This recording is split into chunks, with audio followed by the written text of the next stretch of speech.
Good morning, everyone, and welcome to today's webinar on Medicaid threats in PA. Joining me today are the presenters, Amy Lowenstein, Joanna, Aaron Gabriel, and Dr. Badger. Just a little bit of housekeeping before we get started. Today's presentation will be 1 hour long and will be recorded. A copy of the recording, as well as the handouts and slides, will be circulated after the session. If you have questions for the presenters, please type them into the chat box at the bottom of your Zoom control panel. We will be taking questions at the end of the presentation. If you experience any technical difficulties during the webinar, please try logging off and coming back into the Zoom. If you still need help, please email event@phlp.org. That's event@phlp.org. Closed captioning is available for today's webinar. To enable closed captioning, click the 3 dots at the bottom of your Zoom control panel and then click CC Live Transcript and show captions. You can also hide the captions by clicking Hide Captions. So with that, I will turn it to our presenters. Thank you. So I'm going to get us started. My name is Amy Lowenstein. I am from the Pennsylvania Health Law Project. I use she, her pronouns. I'm a middle-aged white woman with chin-length, light-colored hair and kind of tiny glasses. So next slide, please, Carol. So just so we have a sense of where things are going today, I'm gonna do a little overview of Medicaid and how it's funded. Then Erin is going to talk to you about like what's happening federally. What is this threat we keep talking about? Then it'll just come back to me for a little bit to talk about what we might see in Pennsylvania, what the impact could be, or what it possibly could look like if these Medicaid cuts go through. And then we're going to end with Josie and Joanna talking about next steps and how to make your voices heard to protect Medicaid. Next slide, please. Just a little bit briefly about the Pennsylvania Health Law Project. We are a statewide nonprofit legal aid organization. We focus exclusively on access to public health coverage and services. And we do many different things, but I think one of the most important things we do is we have a helpline for clients, and that helpline is free. So our legal services are all free. Next slide, please.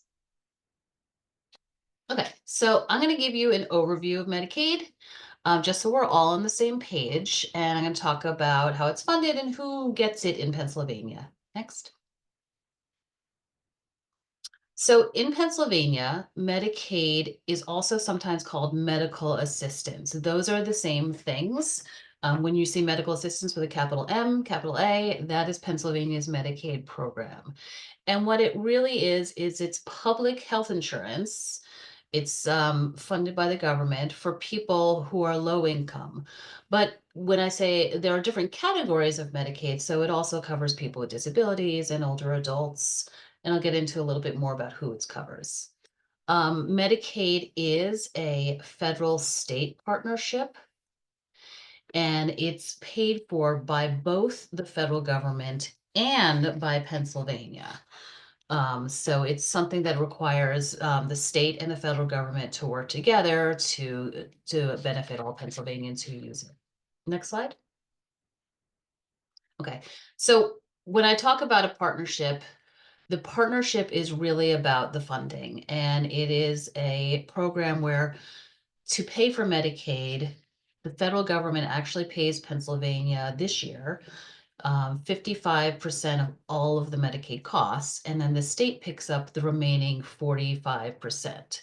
So to put that in context, let's say somebody who's on Medicaid goes to a doctor's appointment and the doctor bills Medicaid $100. So on the back end, the federal government pays $55 and then the state is really paying $45. So the federal government actually provides more Medicaid funding than Pennsylvania does. Now, this is the general way that the federal government funds Medicaid, but it actually, in the reality, the federal government really pays 60% of all the Medicaid costs, so it's higher in Pennsylvania. And this is because there are some categories of Medicaid where they will pay even more. So if a person is in a certain there are different Medicaid categories. If a person is somebody who is eligible for Medicaid as a childless adult, or a parent who wasn't eligible for Medicaid before Pennsylvania started to expand Medicaid, the federal government actually pays more of their costs. They pay 90%. So we really in Pennsylvania rely heavily on the federal government to fund the program. The Medicaid also sometimes pays more for certain services like family planning services. The federal government will pay even more. So overall, we were actually looking at 60% federal and 40% state funded. So that does mean that if we experience a cut, it really is going to hurt Pennsylvania. Next slide, please.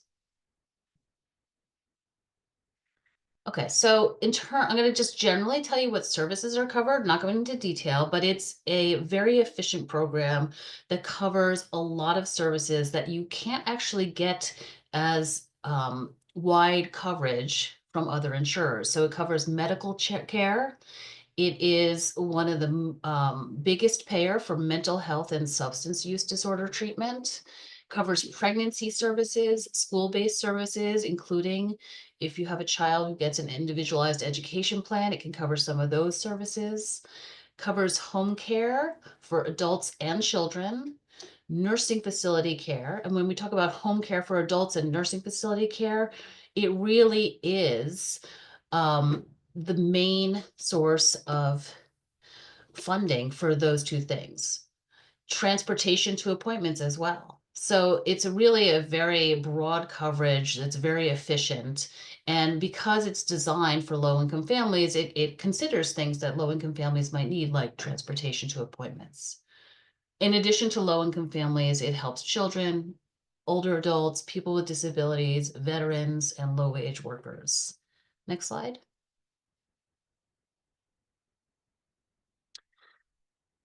So in Pennsylvania, we have 3 million people who rely on Medicaid currently.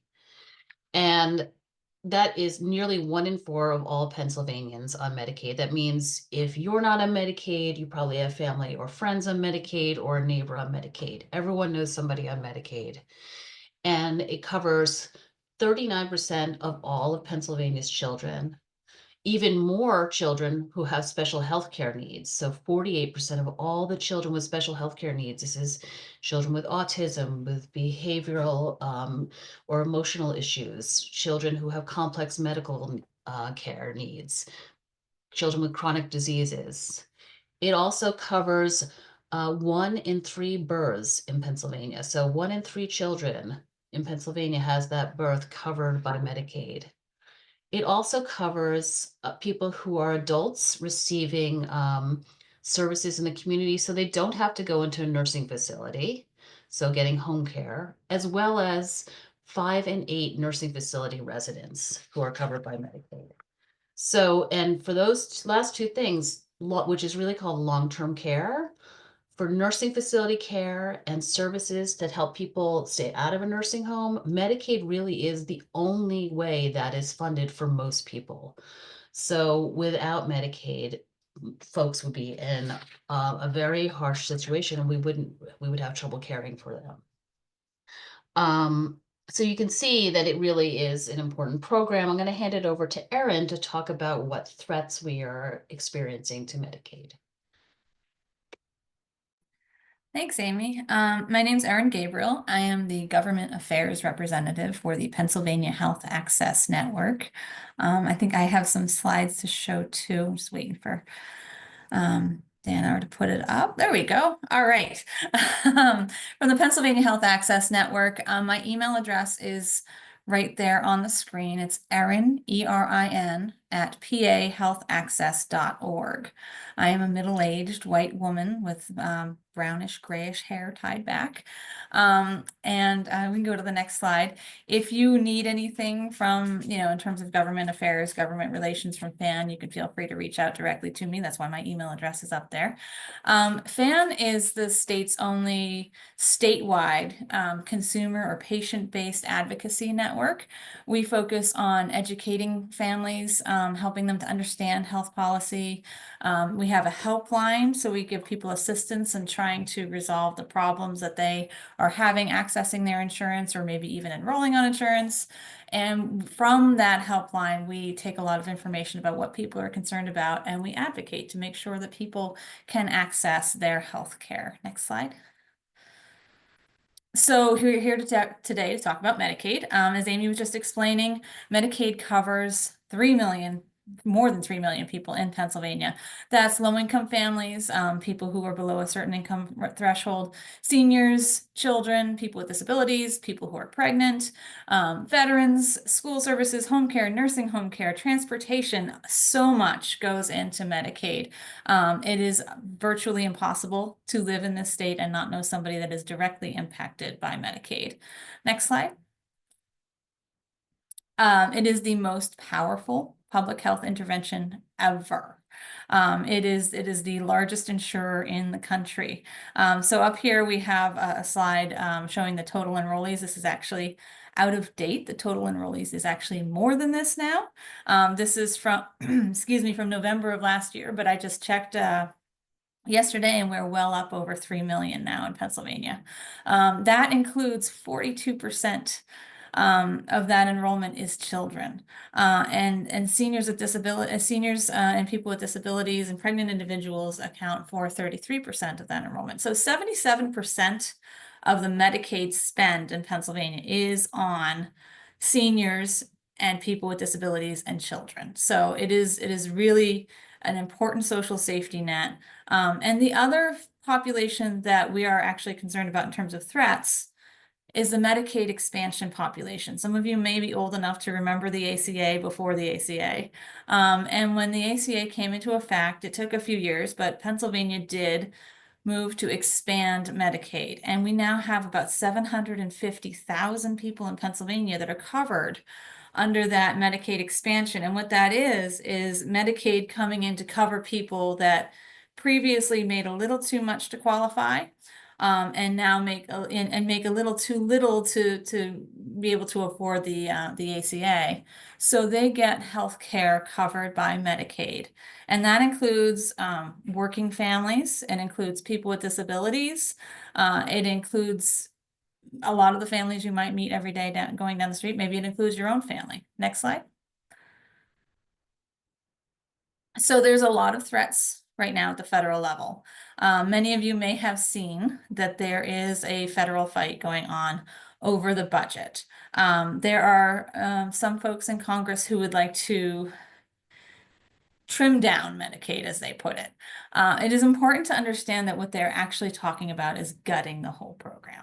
They're saying that they're going after something called waste, fraud, and abuse. That is, there's waste in every program, but actually Medicaid is an incredibly efficient program.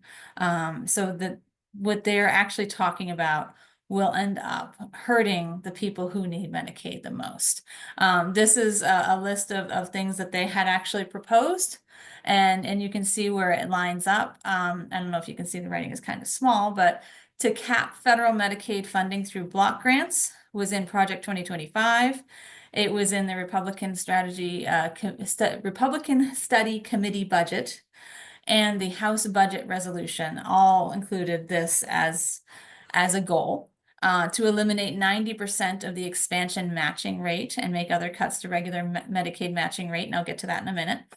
Eliminate states' use of provider taxes, which are used to help finance their share of Medicaid costs, and explicitly cut Medicaid eligibility and benefits, and to impose more red tape to reduce enrollment among eligible individuals, including work reporting requirements. Next slide. There we go. And just in case you think I'm making this up, this is actually the congressional policy explainer from right before they passed their budget resolution, basically their instructions. And as you can see, these are the ways that they were planning on making these cuts. And if you look at number 3, making Medicaid work for the most vulnerable, that's how they're framing this. They're talking about per capita caps. They are equalized Medicaid payments for able-bodied adults, and that is Medicaid expansion. Limit Medicaid provider taxes, lower the FMAP floor, special FMAP treatment for DC, repeal American Rescue Plan FMAP incentive, and Medicaid work requirements. So those are all ways that they are talking about saving money on the Medicaid program so that they can use that to finance other programs that they are looking at, such as the tax cuts that you have heard so much about. Next slide. And these are some of the prominent leaders in largely the Republican Party in Congress and Senate talking about the ways that they are going to save money. These are just some quotes from them. We've offered Medicaid reforming, reconciliation, and the repeal and replace package, and it was per capita allotments, which didn't cut Medicaid, but it does limit the growth. That was House Energy and Commerce Chairman Rep. Brett Guthrie from Kentucky. And there's a few others here from folks like Senator Chuck Grassley as well, and House Speaker Mike Johnson about how they are planning to save money in the Medicaid program in order to finance other programs. Next slide. So the way they're talking about doing this, and Amy spoke to this a bit, is Medicaid is a partnership. The federal government pays for some, and the state pays for some, and they call this FMAP. It's a federal matching program is really what it means. And with regular Medicaid, it's about half and half. The federal government does pay a little bit more than the state does. But so that's typical Medicaid, people who qualify based on income, people who, children, seniors, people with disabilities. It's about a 50-50 match, 60-40. And with Medicaid expansion, the way that they were able to do this is the federal government came in and paid 90%, and the state paid 10%. And what the federal government is talking about doing is dropping that number down, maybe going back to paying 50%. And that represents an enormous amount of money in our state budget. Medicaid is the largest federal investment in the state, in pretty much every state, but certainly in Pennsylvania. So when we are making our budget at the state level, and we're talking about fixing roads and bridges and paying for schools, we are actually taking into account all that money that is coming in from the federal government for our Medicaid program. And if they were to, next slide, if they were to cut that back, here we go. You could see that we would end up paying a lot more at the state level. So in order to make that work, we would be having to make some difficult decisions at the state level. So there's a number of ways that they might adjust this at the state level, but this is what this is one of the proposals coming from the federal government. Next slide. Some of the other proposals are block grants, per capita caps. These seem a little less likely because there was such major pushback on them in 2017. But block grants would basically give a lump sum to states and they could figure out how to do it themselves. Usually, if they're trying to do this to save money, you can imagine that it would be less than the state needs. Similarly, with per capita caps, they would give a fixed amount of money per person on the program. But again, this would be less than what they're paying now because that's how they're going to save money. And there has been significant resistance to this idea, even amongst some of the more moderate members of the majority party. So that seems a little less likely, certainly something that they're probably going to consider. But next slide. What we're really thinking they are going, from the conversations we've been having on the Hill, what we really think that they are going to try to do is something called work reporting requirements. Working requirements have been tried in other states. They don't work. They actually cost the state more money than they save.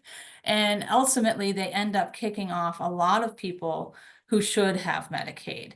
The majority of folks that are on Medicaid are already working, or they are already exempt for some other reason. But the work reporting requirements would force you to, every month, prove that you are working or that you are exempt. Now, I have 3 kids with disabilities, and some of their disabilities involve executive functioning.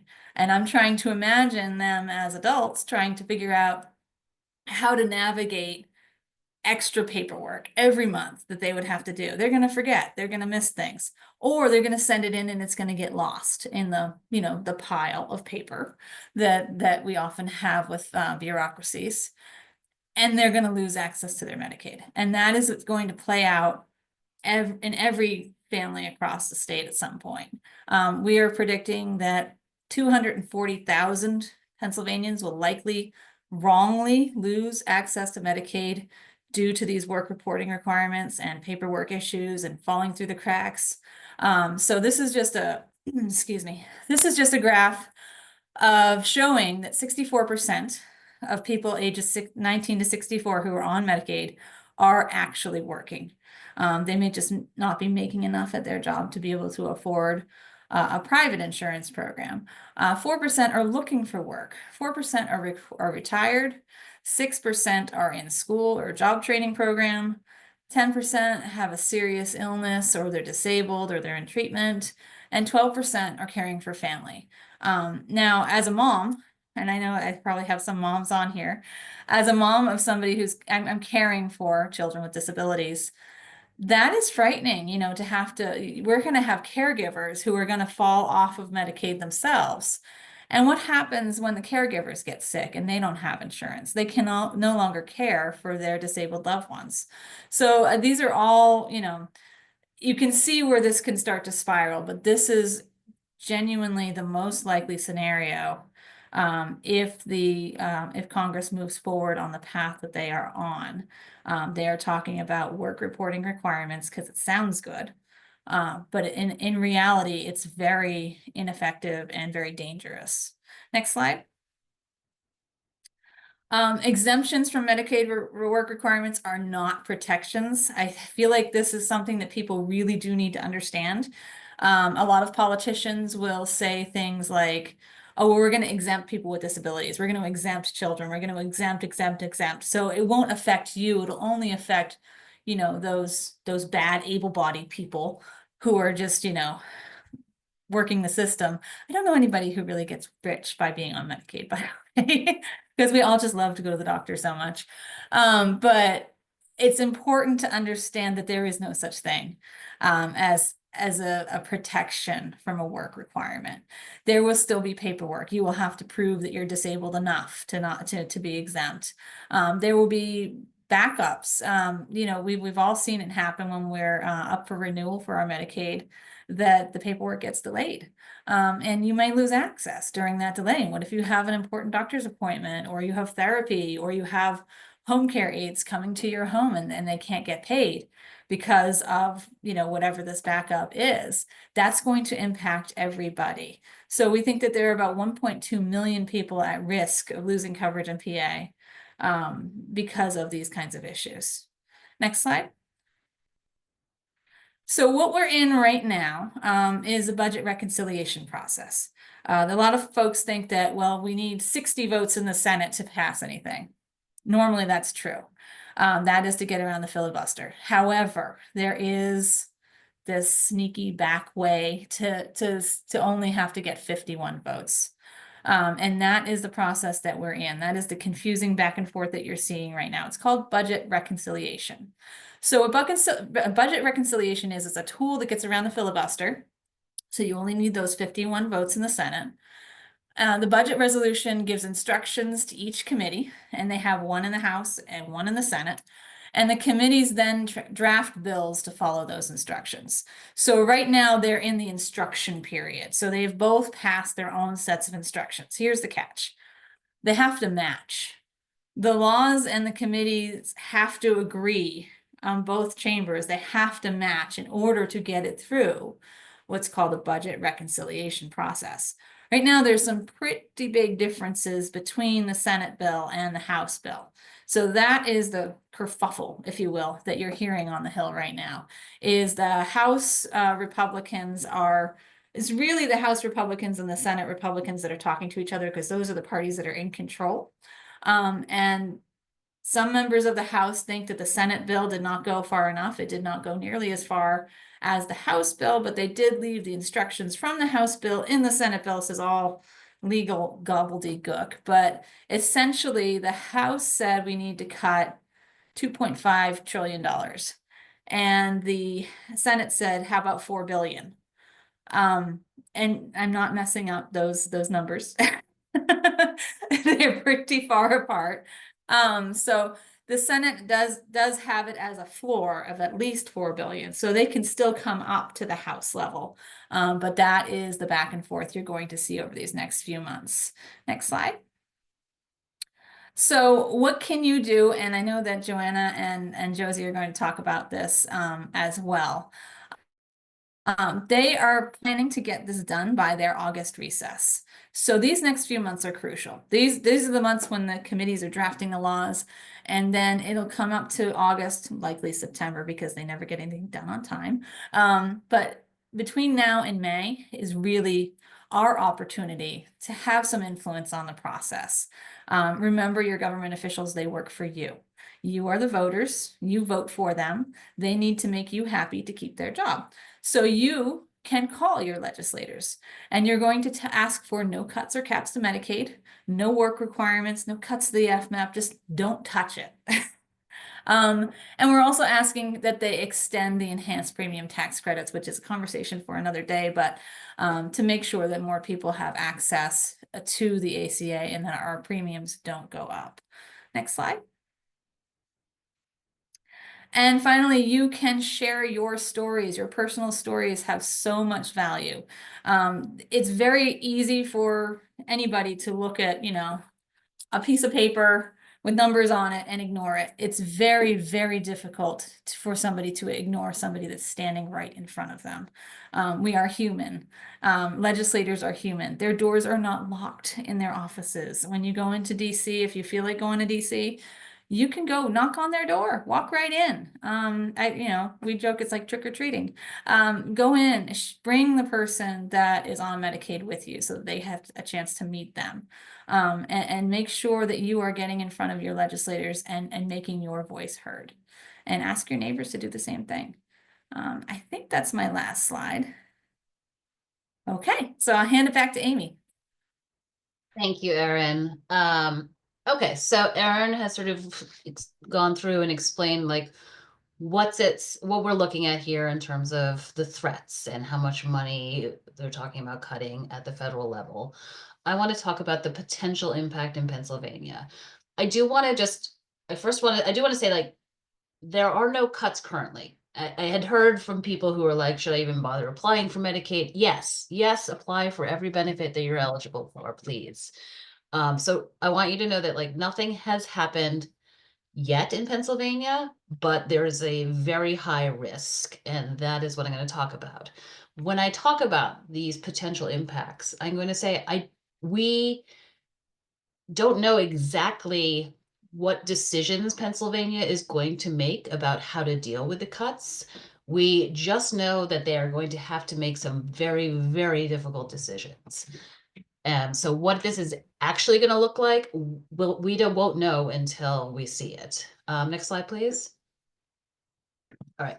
So the federal cuts will, if they cut Medicaid funding, it will absolutely gut Medicaid in Pennsylvania. There's no doubt about it. We're looking at a low estimate of $3 to $4 billion cut to Pennsylvania Medicaid in 2026 alone. So that's the huge loss of funding.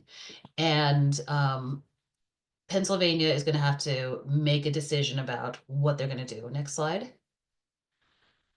And there's really only two general choices. They can try to keep Medicaid going as is.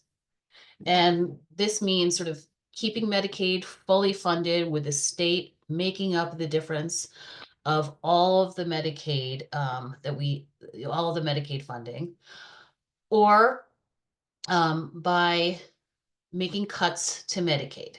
So for the first one, to keep Medicaid going as is, what they could do is they could raise taxes. The state could take money from other programs such as education and move it into the Medicaid budget. That both of those things are pretty unlikely to happen. There have been, and I think most states would not go that route. The more likely scenario is that the state is going to have to take a really hard look at Medicaid and decide, how can we make our program cost less? And the way you do that is you do two things. You cover fewer people and you cut the amount and types of services that people can get. Next slide. Okay. So the potential impact, and I'm focusing on if we make cuts to Medicaid, which is more likely scenario here. There are a few potential impacts that people in Pennsylvania could experience. And these are all potential. I don't have a crystal ball here, and I don't have any information from the state about what they're thinking, but loss of coverage would be a certainty. We will have fewer people enrolled in Medicaid. Can you go back one? I'm still on the loss of coverage. Thank you. So first of all, as Erin said, if we have work requirements, we are going to see people who, regardless of whether they have an exemption or they're working, who will lose coverage because of challenges with reporting requirements. And I want to be clear, like a Medicaid work requirement, the only way that requirement saves the federal government money is if people are no longer enrolled in Medicaid. A Medicaid work requirement is designed to remove people from Medicaid. That is the goal.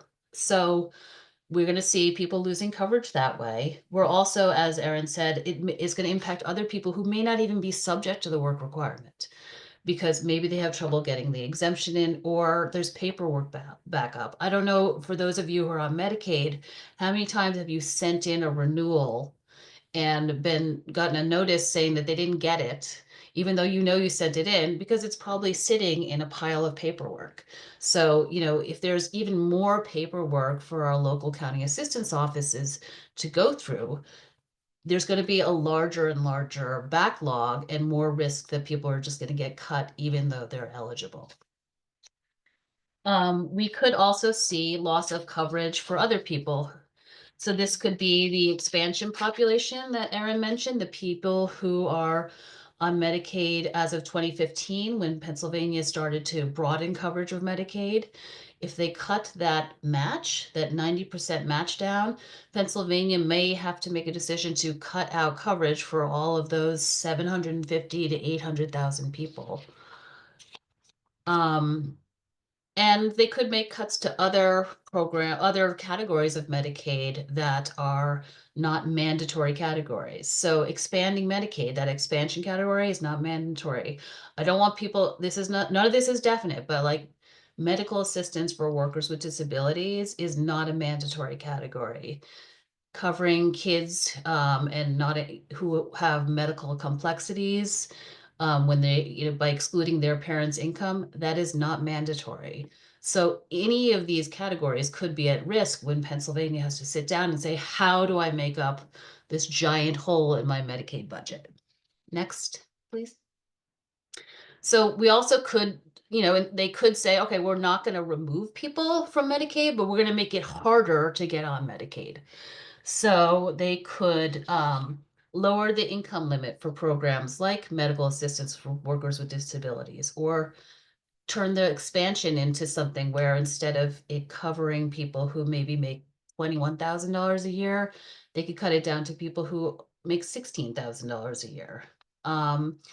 For people who are in the category for kids with disabilities where the parents' income is excluded, called PH 95, it would not be unlikely to have premiums imposed so that people who have to pay a premium to access the health insurance for their kids. Next, please. Another thing that could happen, and all of this is a possibility, is you could see service cuts and limits on services. So what this could look like is maybe a cap on services, for example, prescription drugs. Not that long ago, back in, I think, 2014 or 2015, Pennsylvania had a cap for some people of 6 prescriptions a month. And people who needed more than that had to pay out of pocket for those prescriptions. You could see a limit on the number of inpatient hospital days someone could have. So if somebody's in the hospital and they're in for a longer period of time than the state allows, they could be told they have to private pay. And some states do that already. For people who are on Medicaid waivers, that is programs that are for people with disabilities who need help in their homes and to live in the community. So through the Office of Developmental Programs, or if you wanted to see something for a program through the Community Health Choices waiver, we could very much see caps on those services. For example, the personal assistance services that people get in their homes, the state could say, okay, we're going to put a cap of 20 hours a week or 50 hours a week on those services, or we're going to reevaluate, and people with certain disabilities will get certain services and other people will not get those services. So we could really see a lot of caps. Those are just some examples. We could also see some cuts. There are some services that are optional, like dental benefits. Pennsylvania's dental benefit is not that great to begin with, so that could be on the chopping block.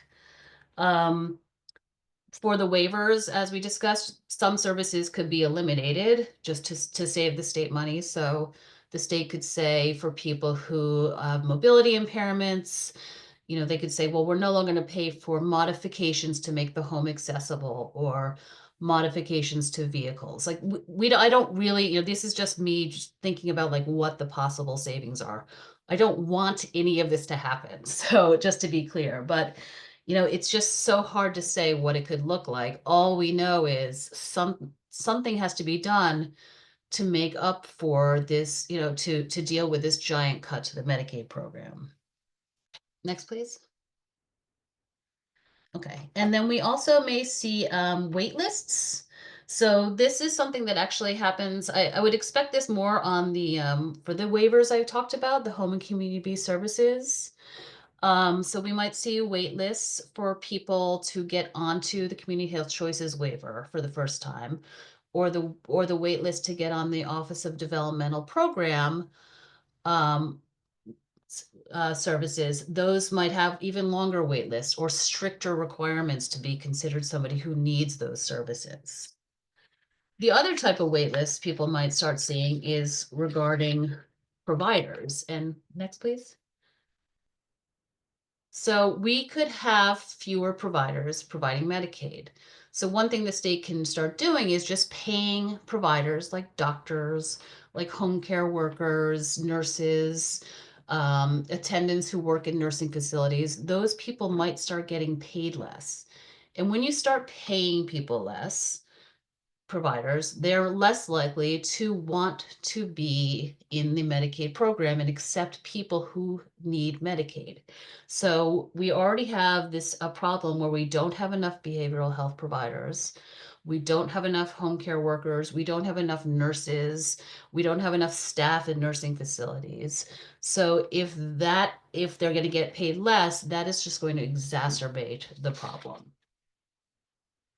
Next, please. Okay, so overall, those are just some potential impacts. We don't know what it's going to look like. What we do know is it's going to have a big impact. And that impact, if these cuts go through, is not only going to affect all of these possible cuts that I just described, it's going to have a ripple effect. People will not have as much insurance, so they will have higher medical debt. There will be people going to the hospital because they couldn't go to the doctor because they didn't have insurance. And hospitals are going to start having more people who can't pay for their care, but the hospitals won't be able to afford to survive with that much care that's not paid for. So we could see hospitals having to close, which we already see in a lot of rural areas in Pennsylvania, or they might close some of their departments. So it's really the potential impact we're talking about is just pretty huge here, and I can't underestimate it. I can't overstate it really. Next slide, please.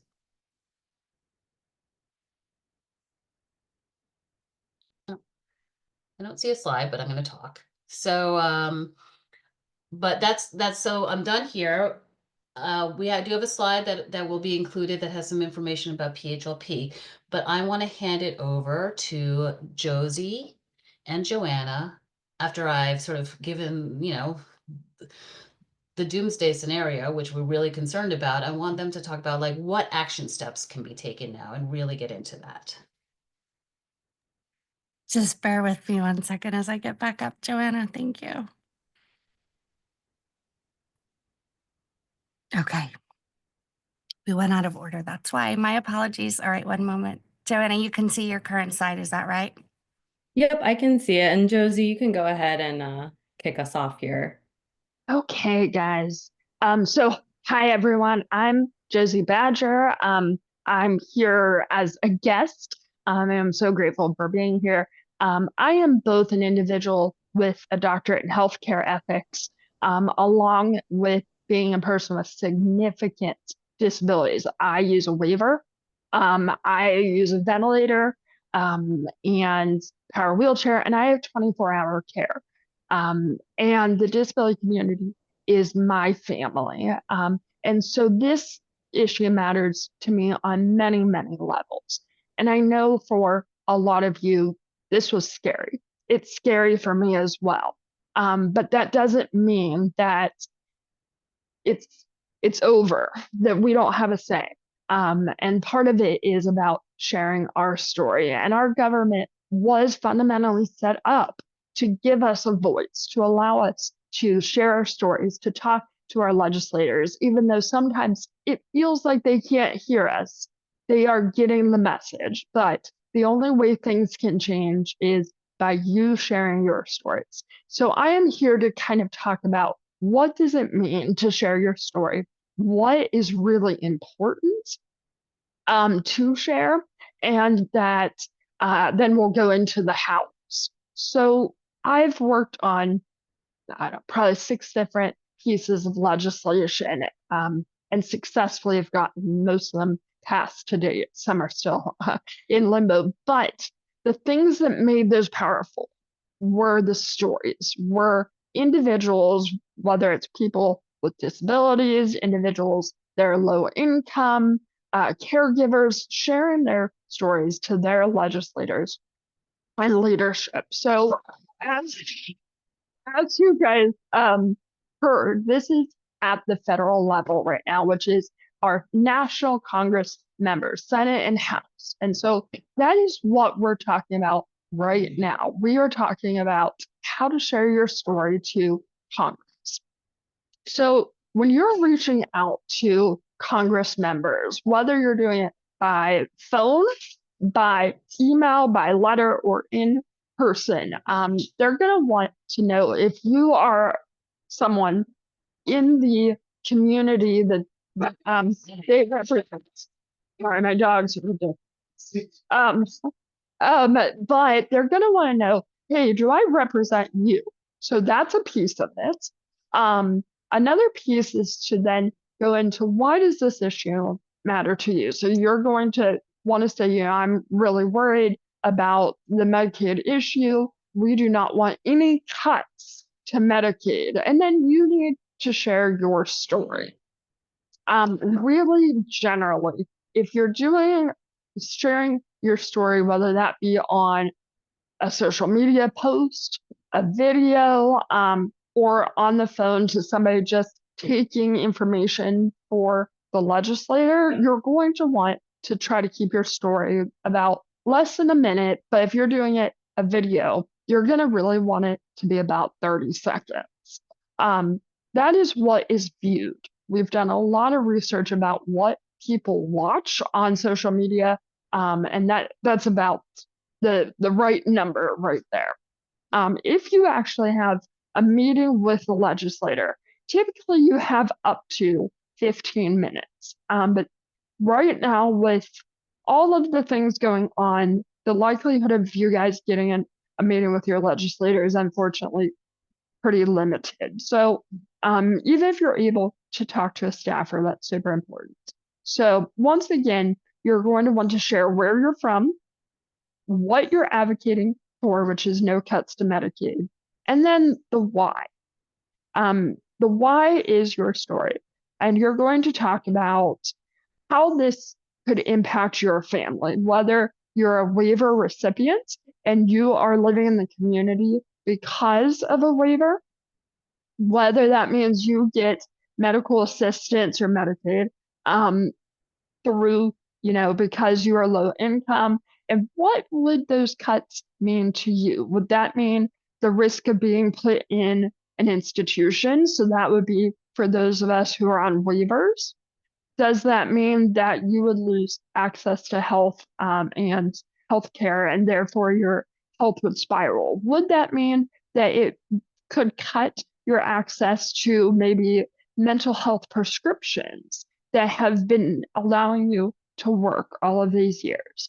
And I would highly recommend that you go and look at some of these reports, data, the material that's being sent out after this call. And if there is data that you want to share, I think that's always good, because you're going to get folks that hear your story, and then you're going to hear folks that hear about the numbers.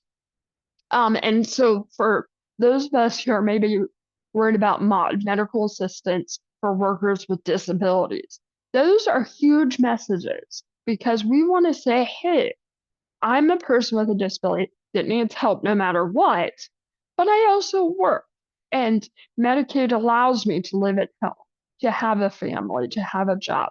Those are so important to your legislators. And I think it's also extremely important to say, by cutting Medicaid, you are furthering the dependence on other systems, whether that be putting a person in a nursing home or whatever that may look like. And so noticing and suggesting the ramifications that can occur from this program that has allowed so many of us to live at home, to not require going to the emergency room for all of our care, which is so much more expensive. And so thinking through how your story would speak to those people who are there to represent you. Keeping your story tight and short, and sharing, like, why does this matter to you and other Pennsylvanians or people with disabilities is really important. So I'm going to turn it back over to Joanna to tell you more about how we can do this. Thank you so much, Josie. That was a really great explanation of how folks can share their stories. So my name's Joanna Rosenheim. I'm the Consumer Engagement Manager with FAN. I'm a 31-year-old white female, and I have mid-length brown hair. And I'm going to be just following up a little bit on what Josie had mentioned about sharing your story. So we have a really cool tool at FAN. It's called Soapbox. And it's essentially a link that you can get to record a video of your story. So like Josie mentioned, you can just take a quick 30-second video to explain why Medicaid is important to you, is important to your family, or maybe a neighbor, or maybe the people that you work with if you're a healthcare provider or a partner, organization who works with folks on who have Medicaid. So essentially, if you want to record your story, we can send you this link. On the slide, you can see there's a button that says record your video. It'll ask you, why is Medicaid important to you? And then you can record a very quick video explaining, some of the things that Josie mentioned. So how does Medicaid impact you? And what would these cuts mean to you or the people in your family or your community if there are cuts to Medicaid? So you can take your video, you can retake it as many times as you want. So when you record the video, you can watch it, make sure you like it. If you don't, you can re-record it until you have a video that you really think is good. And then once you do that, you will submit the video. It'll be sent to us at FAN, and we can actually edit the video a little bit. So if there are pauses in your video that should be removed just to make the flow of the video more easier, we can do that on our end. And then once we finish those edits, we'll send it back to you for final approval. And then once it's approved, you can go to the next slide just to show a quick cap of what the video looks like. So this is not a video, it's just a photo, but This is an example of someone who shared their video through Soapbox. So once you have it recorded and approved, you can share it on social media. You can share it to TikTok, Instagram, Facebook, Twitter, whatever social media you have, you'll be able to share it yourself. And then, we'll also have access to it so we can share it publicly, with our members of Congress on our social media, with the media, if we have your permission. So we can share these videos in a lot of ways. You can go to the next slide too. There's just one more example. And sharing them is really the most important thing that we can do right now. I know we've talked a lot about the potential threats and cuts to Medicaid. What's being proposed at the federal level right now would potentially impact everyone who has Medicaid. It would also just fundamentally shift our healthcare system in general. And so the most important thing that we can do to stop these threats from happening, these cuts from happening, are to share our stories about why Medicaid is so important. And we can go to the next slide. So here is the QR code. If you scan this QR code on your phone, you'll be taken to the webpage where you can record your video. The link is also here. You can do it from your phone or a desktop computer or laptop, whatever is easiest for you. We'll leave this up here for just a second. So if folks want to scan this QR code to get the link, they can do that now. I'll also share the links in the chat. We'll share the links in a follow-up email. So you'll have all of this information after the webinar so that you can record your video if you want to share your story. And we can go to the next slide. All right, so in addition to sharing your story through a video, making a call to Congress or your Congress member is also a really good way to take action right now. We know that calls to our members are more effective than sending an email or a web form. If that's the only thing you can do, that's okay. But we really encourage folks to make calls. Calls are really what our members of Congress are paying attention to. Make sure that you're calling your member of Congress, your representative or senator. I'll have a number on the next slide that you can call to get connected directly to your representative. And then when you call, we just always encourage folks to be polite and courteous. A lot of the folks that we're calling really need to be convinced that Medicaid is an important program in our country and that we need to save it. They can be convinced of this. But we should be polite, as we're talking to folks and try to remain calm amidst all of the things that are happening. We encourage folks to practice what you're going to say, write down a few notes, try to keep it, 30 seconds or less. If you're talking to a real person, it can be longer than that. A long conversation is good. But if you're leaving a voicemail, and leaving a voicemail is okay, they do listen to those as well.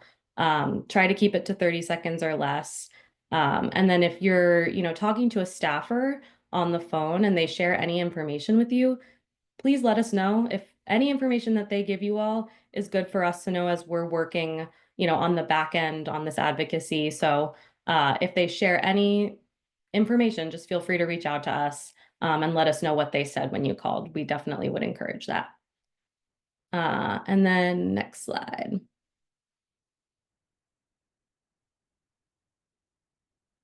So as Josie mentioned, it's really important to make sure that when you're calling that they know your name and also that they know you live in their district. So give them your address or just say where you live so that they know you're a constituent and that they do live in the district of the member that you're calling. You want to tell them that you're very concerned about the potential cuts to Medicaid and talk about why this is so important to you. Again, why, if it's not directly impacting you because you don't have Medicaid, how it could potentially impact your neighbor, your family member, or the people that you work with. You should ask them to, vote no to any cuts to the Medicaid program, including work requirements. We really need to be talking to members about work requirements because, we just have to do a lot of work to encourage members that we should not be having work requirements for Medicaid, and just encourage them that any cuts to the program would have devastating effects for Pennsylvania and your community. To call your member of Congress, there is a national number. It's listed here. Again, we'll send this in the follow-up. I can include it in the chat as well once I'm done speaking, but the number is 866-426-2631. You can save this number in your phone and just label it as member of Congress. You could call them every single day, as often as you want, to let them know that you're concerned about these potential cuts and that you want to talk to your member about it. So this number will direct you to your representative. You'll just put in your information and you'll get connected to the representative in your district. So it's a very easy tool, a very easy way to get connected. And again, the number is 866-426-2631. And we can go to the next slide. All right, another way you can take action is by signing our petition to make your voice heard. Again, there's a QR code here that'll take you to this petition that you can sign on to. There's also a link. I will try to share it in the chat before we end the webinar. I know we have a couple of minutes, but we'll definitely send all of this information out in a follow-up email as well. But this is also a really important way that you can make your voice heard by signing our petition to say, please do not cut Medicaid. We cannot cut Medicaid in our country and here in Pennsylvania. Next slide.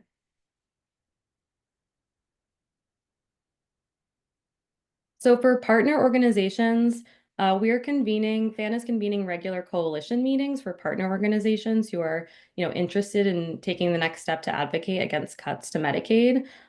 We have a statement for partners to sign on to.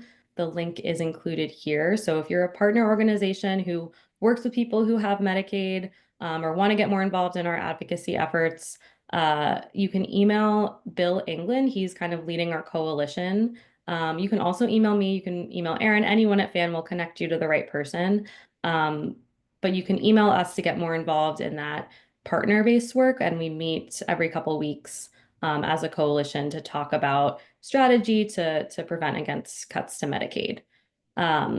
And then again, we have our partner sign on and the link is here as well. Next slide. Okay. That's all I have in terms of taking next steps. We'll send all of this information out in a follow-up email. I'm going to try to pull up the phone number if you can just bear with me for a second.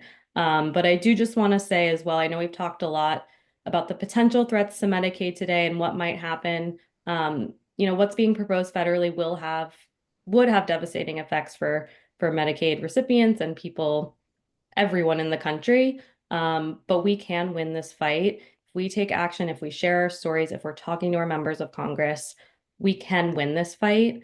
It is not over yet. And, we're here to help. If you have any questions, we can help you, figure out what you should say to your member of Congress. We can help potentially set up a meeting with your member of Congress. We can do a lot to help you all, advocate for against these cuts. And we're here to help folks. So the number is listed here again. It's 866-426-2631. That is to call your member of Congress. And I know a lot of folks have said that they've emailed and not received a response. So definitely encourage calling because, their phones are very busy right now, but they are answering and you can leave a voicemail for them if they don't answer as well. I'm going to post the link here. Thank you so much, Joanna. I'm going through the questions too. Folks are asking, just a few follow-up questions. If I can propose them to you, they seem to go to the next steps piece. And I know we're at time. I think they may be quick. So I know for the other folks who have to jump off, I just wanted to share that we will put together as much of this in writing as we can. We're going to download the chat and we will circulate sort of an FAQ and answer any questions that we didn't get to. But Joanna, someone asks, just clarification about the state versus federal. So can you just reiterate sort of how folks find who they're going to contact, like the best way to do that, and who they're supposed to be talking to, like who matters right now? So we're supposed to be talking to our federal representative. So our federal members of Congress and our senators, our federal senators. So this number, if you call it, it will only connect you to those federal elected officials. Erin, I don't know if you have other suggestions on any of that, but yeah, That's, we should really be focusing on talking to our federal electeds right now. yeah, this is a federal fight right now until if it passes the federal level, then it will become a state fight in terms of implementation. But right now we need to stop it at the federal level and then we won't have to deal with it at the state level. So your member of Congress, your US senators. Mm-hmm. Thank you. Yeah. The last question as a follow-up to this last piece is whether there's any benefit in contacting your representatives if you know that they've said that they are against cuts to Medicaid. Yes, there still is a benefit. And the reason for this is there's still a lot of education to be done. It's still good for people to hear from their constituents about why Medicaid is important to the community and to Pennsylvania. And we also, even for people who are saying that they are against cuts, we still need to be talking to them about work requirements and making sure that they are opposed to work requirements. It is not a guarantee that that our representatives are opposed to work requirements. So we really need to be talking to them about that. And if your legislator is an advocate, like if your legislator is heartily opposed to any Medicaid cuts, keep talking to them because they can become your advocate with those who are considering the cuts. So the more information that they have about your story, they can say, listen, you know, my friend Joe who lives in my district is going to lose this service because of this. Do you think that's okay? Like the congressperson can then become your advocate. So make sure you're still talking to them, even if they are against the cuts and supportive of Medicaid. All right, great. Thank you, sir. I'm multitasking, trying to get to the next slide. I saw a few questions about the QR code, so I just wanted to keep that up here. Thank you so much to all of our presenters for taking the time. I know everyone is so busy, especially right now, so thank you for sharing your expertise and your time with us, and especially for the folks who joined us as attendees today. Look out for in your email for the information that we shared. Thank you for coming. Please do go raise your voice, and we will share those resources about exactly how to do that. So you'll have all the links and all the information shared today. All And I right, thanks posted the everyone. link again in the chat. Thank you so much.